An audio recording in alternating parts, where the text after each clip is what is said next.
Welcome to the Shift Your Story, Change Your Life podcast. I'm Allie Rose, certified clinical hypnotherapist and subconscious success coach. I help my clients stop self-sabotage and feel safe to create more wealth, worth, and wellness from within. If you find yourself stuck repeating the same unhelpful patterns in your life, health, business, or relationships, even after all the mindset work, this podcast is for you. Each week, you'll hear deep dives into the hidden beliefs shaping your life and live hypno coaching sessions where someone shifts a block in real time. Because willpower isn't the problem, your subconscious story is. And when you shift it at the root, everything else begins to change. So let's dive in. Hello. Welcome back to the Shift Your Story, Change Your Life podcast. So I've been thinking about September and specifically this idea that September almost feels like a second new year. And I don't think I'm the only person who feels that. There's just something about the end of August and the beginning of September where things just start to feel different. The days are starting to get a little shorter, depending on where you live. Maybe there's that first morning where you walk outside and the air feels just slightly different. It's still summer technically, but you can feel fall coming. People are coming back from vacations, kids are going back to school, routines are changing. Everybody's sort of settling back into real life again after summer. And I actually think that some of that is conditioning. Most of us spent 12, 16, 18, 20 plus years of our lives organizing time around a school calendar. September wasn't just another month, it was a new year. New grade, classroom, teacher, schedule. You'd walk into school thinking, okay, this year is going to be different. And then we'd repeat that cycle over and over and over again for years. So it makes complete sense to me that even when you're 41 years old and nobody's handing you a class schedule anymore, that your brain still recognizes this time of year as a transition. And then there's the sensory part of it too. The weather and the lights start changing. The mornings feel different. There are all of these environmental cues saying that a season is ending and another one is beginning. And our brains are incredibly responsive to cues like that. I think September carries a lot of those associations for people. It's been anchored over years and years to beginning again. But here's why I think September might actually be an even more interesting reset than January. By September, you have receipts because you've already lived 8 months of the year. January is largely intention. September has evidence. You know what you said you wanted at the beginning of the year, and you also know what you actually did. You know what mattered enough that you kept coming back to it, and you know what you wrote down in January that you honestly haven't even thought about since February. You know what keeps draining you and what keeps showing up. And I'm not saying any of this so that we can turn September into another opportunity to criticize ourselves. We all do that enough. I have absolutely no interest in doing a mid-year performance review on your worthiness as a human being. That's absolutely not what this is. I just think that the first 8 months are data, they're information. They've shown you things that January couldn't possibly have shown you because you hadn't lived them yet. So the conversation that I want to have today isn't, okay, there are 4 months left, hurry up and accomplish everything that you set out to do in January. I actually think that that's the quickest way to ruin this whole idea. I want to ask something much more interesting. What have the first 8 months of this year already taught you about yourself? And what would happen in the next 4 months if you actually used that information? So we're going to get into all of that today: goals, patterns, subconscious beliefs, the things we keep avoiding, the goals we may not even want anymore, and what it might look like to let September be a genuine reset without turning the rest of the year into some frantic race to prove that we did enough by December. So, first, I want to get into how our subconscious plays a part in this. As I said, I think environmental shifts are powerful because our subconscious mind notices so much more than our conscious mind does. We're consciously aware of a tiny amount of the information around us at any given moment. Meanwhile, your brain is taking in light and temperature and smell and routine and who's around and what's happening and comparing all of that to years and years and years of previous experience. So, if September meant new beginning for the first 18 years of your life, I don't think it's strange at all that something in you still feels that. And I kind of love it. Why not use it? We don't have to wait until January 1st to decide that we want to look at our lives differently. But I think the part I love most is that September isn't actually a blank slate. You're not starting over, you're starting informed. You've already lived most of this year. And I think there's a big difference between starting from this fantasy version of what your life is going to look like and starting from experience. In January, you might say, this is the year I'm going to take better care of myself. But by September, we can ask a much better question. What happened every time that you tried to take better care of yourself? When did it fall apart? What else kept taking priority? What did you learn about what you actually need? That's much more useful than just recommitting to the same goal with more enthusiasm, more motivation, more discipline. So September feels like this really beautiful combination of fresh start energy and real life evidence. You've got 8 months of information sitting right there.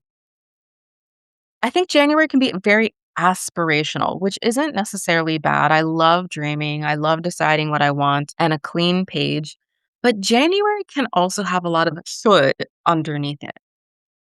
And anytime I hear a lot of should, I get curious.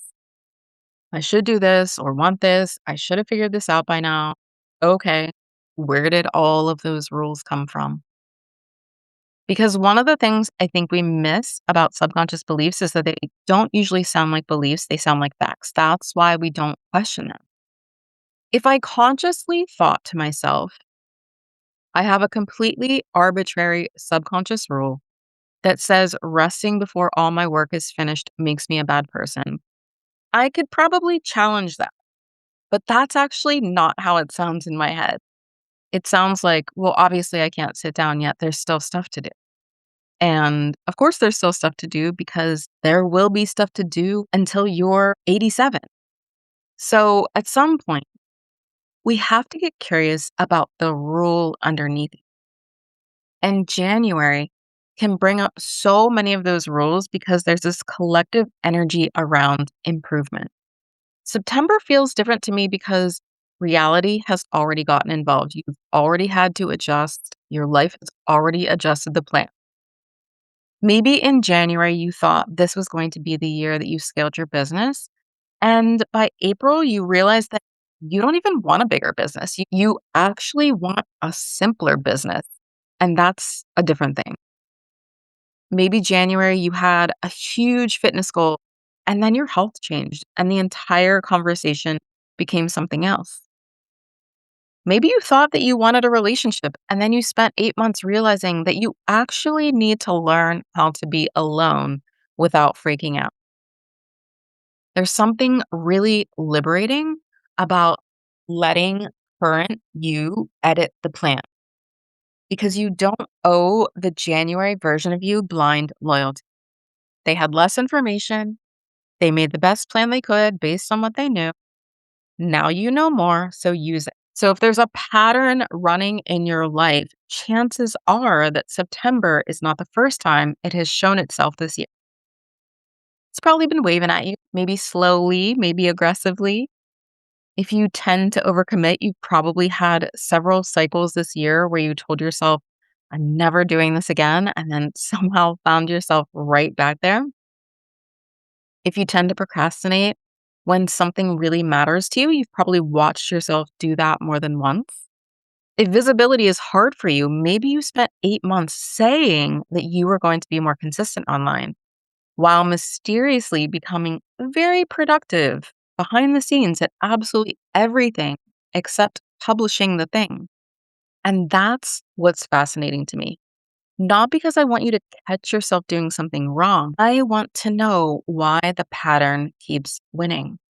Because patterns repeat for a reason.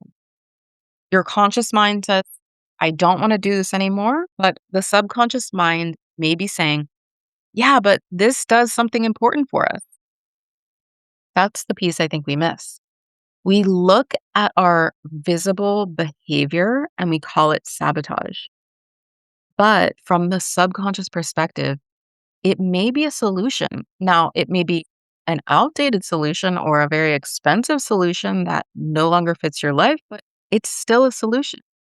So by September, instead of saying, I can't believe I did it again, maybe we ask ourselves, okay, apparently some part of me still thinks that this is useful. Useful for what? And that question can actually take you somewhere because then you're not fighting yourself, you're investigating. And I think we have to completely change the purpose of reflection because so many people use reflection to shame themselves. They don't sit down really to understand themselves, they sit down to grade themselves. Did I make enough money, lose enough weight, stay consistent enough, meet the goal? And if the answer is no, then the next question is basically, what's wrong with me? And I want reflection to sound more like curiosity. Okay, so this didn't happen. Why? And we have to go past the first answer. Let's say the answer is I was inconsistent. Okay, great. That's a description, not an explanation. Why were you inconsistent? Did you choose a plan that required a version of you that doesn't actually exist in your real life? Were you trying to do something because you genuinely wanted it or because you liked what achieving it would mean about you? Did you get close to the goal and then suddenly stop? Did another area of your life genuinely need more of you? Did the goal change? That's all information. And I think if we can look at our behavior as data rather than evidence in a case against ourselves, we become much more capable of changing because shame collapses curiosity. Once I've decided that I'm just lazy, I don't need to investigate anymore. Case closed, I'm lazy. But what if that isn't true? What if lazy is hiding exhaustion or fear or overwhelm or a goal that you don't actually want? Now we have options. So I want September reflection to make you more curious about yourself, not less kind to yourself. So I think one of the first places I'd look when you reflect is at what you've normalized. Because as humans, we are unbelievably good at adapting, sometimes too good. You can live in something that doesn't work for you for so long that eventually it stops registering as a problem and just becomes normal. You can wake up anxious every Sunday and say, well, everybody hates Mondays, right? You can feel resentful every time someone asks you for something and tell yourself that you're just overwhelmed. You can spend every evening completely depleted and just say, oh, that's just adulthood. Maybe, or maybe something just isn't working. And I'd pay attention to your body too, not in this way where every bodily sensation is some mystical message that you need to decode, but your body does give you clues and it gives you information. What happens when a particular client's name appears on your phone? What happens when you think about going into work? What happens when you imagine saying yes or when you imagine saying no? Where do you feel expansion and where do you immediately tighten? Where do you feel relief? Relief is really an interesting one to me. Sometimes when people imagine making a decision, they're scared and relieved at the same time. And that's really something to pay attention to. And then look at what's genuinely working. What have you done this year that has made you feel more like yourself? What did you stop doing that you barely even miss? What do you feel relaxed around? What made your life easier? Because we don't need to spend all of September digging around for problems either. Some things are working. Let's take some time to notice those too.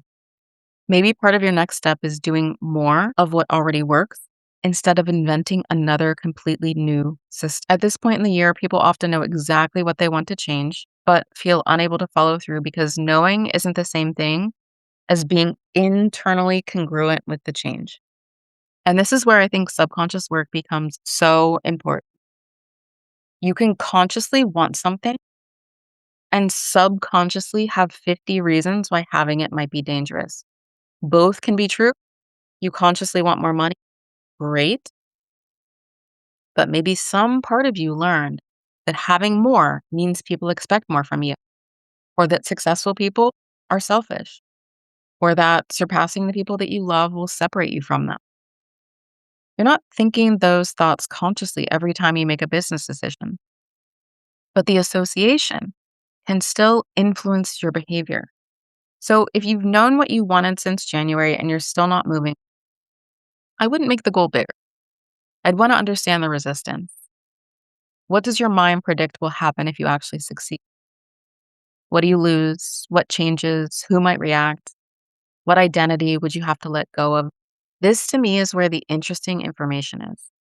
And I also think that part of this process is learning how to tell the difference between a goal we genuinely want and one that we've been carrying from year to year because we think we should want it. I think we have to get underneath the symbol of the goal because a lot of goals are symbols. We don't necessarily want the thing, we want what we believe the thing will allow us to feel. So you want a certain income. Okay, what does that mean? Maybe to you, it means security or success or freedom. Maybe it means finally proving something to yourself or other people. Those are very different motivations. You want a relationship. Okay, do you want partnership, belonging? Do you want to feel chosen? Do you want the social evidence that you're lovable? Again, those are all very different conversations. And this is where I think people can spend years chasing a goal and then feel strangely empty when they get it because they thought that the achievement was going to create an internal experience that the achievement was never really capable of creating. If I believe that having 100K a year means that I'll finally feel enough, then we have a problem because enoughness doesn't have a revenue threshold. Your brain will move it. You'll hit 100,000 and suddenly enough is 200,000, 300,000. So one question I love is if nobody knew, would I still want this? There were no posts about it, no congratulations, no status attached, nobody impressed. Would I still want the day-to-day reality of this? And maybe your answer is yes. And if so, beautiful, go after it. But maybe there's a pause. Maybe part of September is giving yourself permission to stop chasing something simply because an older version of you once put it on a list. You're allowed to update your life. When we stop trying to reinvent our entire lives and choose one pattern or one small shift to focus on instead, this is where change becomes much less dramatic and much more effective. Because I know that we all love a total life overhaul. Something isn't working, and then suddenly we've decided that starting Monday, we're fixing our sleep, our money, our food, our marriage, our morning routine. And then we can't sustain it because, of course, we can't. And then the really damaging part happens. We don't say, well, that plan was unreasonable. We say, see, I never followed through. There's something wrong with me. Now we've taken one unsustainable strategy and turned it into a complete identity. And the language that you use matters. I failed to follow through on this plan is very different from I'm a failure and someone who never follows through. One describes an event and the other tells your subconscious who you are. So I'd rather pick one pattern and start shifting it in tiny, almost boring ways. That's how patterns actually start shifting little pieces of contradictory evidence over and over. So here's how I believe someone can use the final 4 months of the year without turning them into another frantic race to prove that they did enough. I think we have to completely let go of this idea that December 31st is somehow grading us. Because the minute people hear 4 months left, I can almost feel everybody's nervous system speeding up. Okay, I've got 4 months. What can I accomplish? What can I finish? What can I prove? And that's not at all what I want this to be. The idea of September being a second new year isn't about making up for lost time. It isn't, well, you wasted January through August, so now we better hustle. No.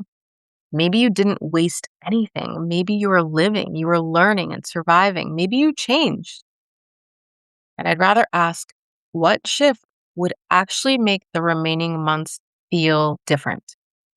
Maybe you don't completely transform your business, but you stop hiding. Maybe you don't fix every relationship issue, but you start telling the truth sooner.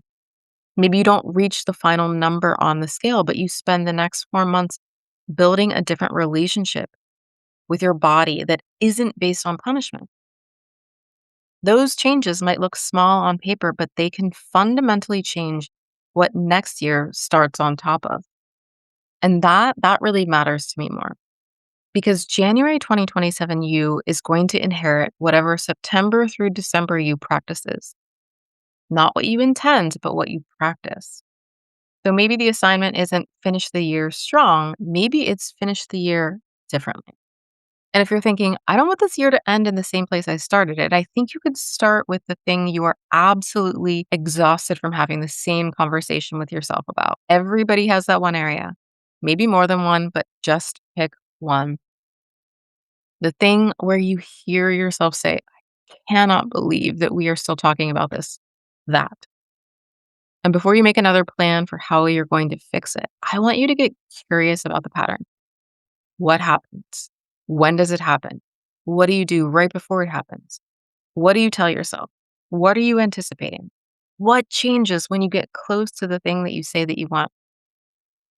Because we're very quick to assume that the behavior itself is the problem. Like, I procrastinate. Okay, on what?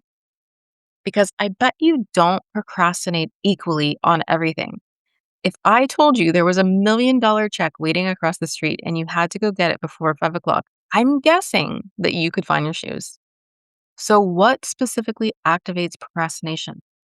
Is it being evaluated? Is it uncertainty? Is it being visible? That tells us much more. And if you're listening to this and thinking, okay, but this is exactly my problem, I can see what I do, I still can't figure out what the hell is underneath it. That's exactly why I created Spot the Block. It's a subconscious pattern assessment, and I created it because I think we're often way too close to our own patterns to see them clearly. You know the visible behavior, you know that you're avoiding something or overthinking something. But the question I'm always interested in is, why does that behavior make sense to your subconscious? Because it probably does. Maybe not to 41-year-old conscious you, but somewhere in your learning history, there is very likely a reason. And once we understand that reason, the whole thing starts to look different. So with Spot the Block, you choose an area of your life where you're feeling stuck and you answer 10 guided questions. They're designed to get underneath the obvious answer. What keeps happening? What do you want? What have you tried? What are you afraid of?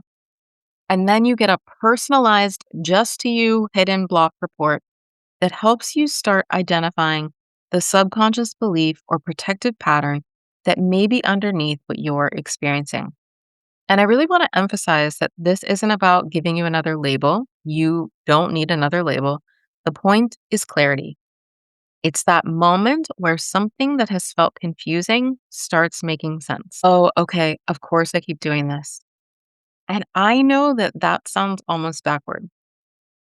Why would I want the pattern to make sense? Because once something makes sense, you can work with it. And I think that Spot the Block fits this September conversation so perfectly because before you decide what the rest of the year needs to look like, maybe understand what's been influencing the year that you've already had. What pattern has been making decisions with you? What rule have you been living by without realizing it was a rule? What does some part of you believe is safer about staying where you are? Because otherwise, we can do the September version of what we sometimes do in January.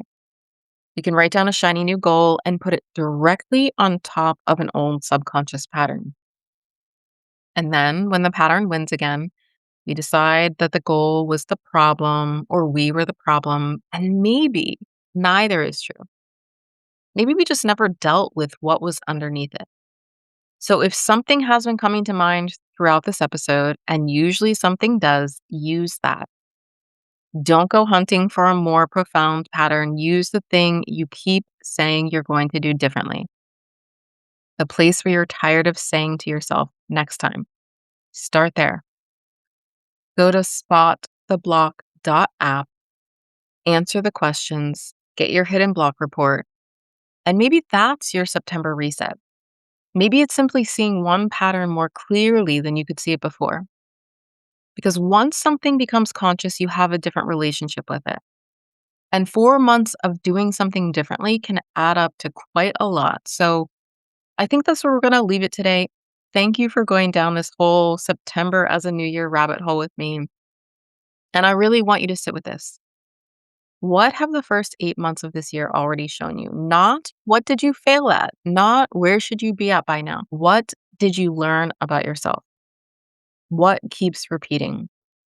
What turned out to not matter? And what matters more now than it did in January? Maybe September doesn't have to mean you start over. Maybe it just means you start from where you actually are with more information, more honesty, a little more compassion for yourself, and hopefully a little less willingness to keep negotiating with that same old pattern. And if you want help figuring out what the pattern might actually be, head to spottheblock.app or click on the link in the show notes and get your hidden block report. I hope that this was helpful. I'm sending you so much love and gratitude. Until next time. Bye. Thank you so much for joining us today for this episode of the Shift Your Story, Change Your Life podcast. If today's conversation sparked something in you, I'd love to hear about it. Feel free to send me a message on social media. I'm at the Allie Rose on both Facebook and Instagram. And if you want to be coached on a future episode or explore what it would look like to work with me one-on-one, head over to shiftyourstorypodcast.com. And if you never want to miss an episode, make sure to subscribe and leave a rating and review. It helps more people find this work. Until next time, keep shifting, keep growing, and most importantly, I want you to remember that your story isn't set in stone. You always have the power to shift it.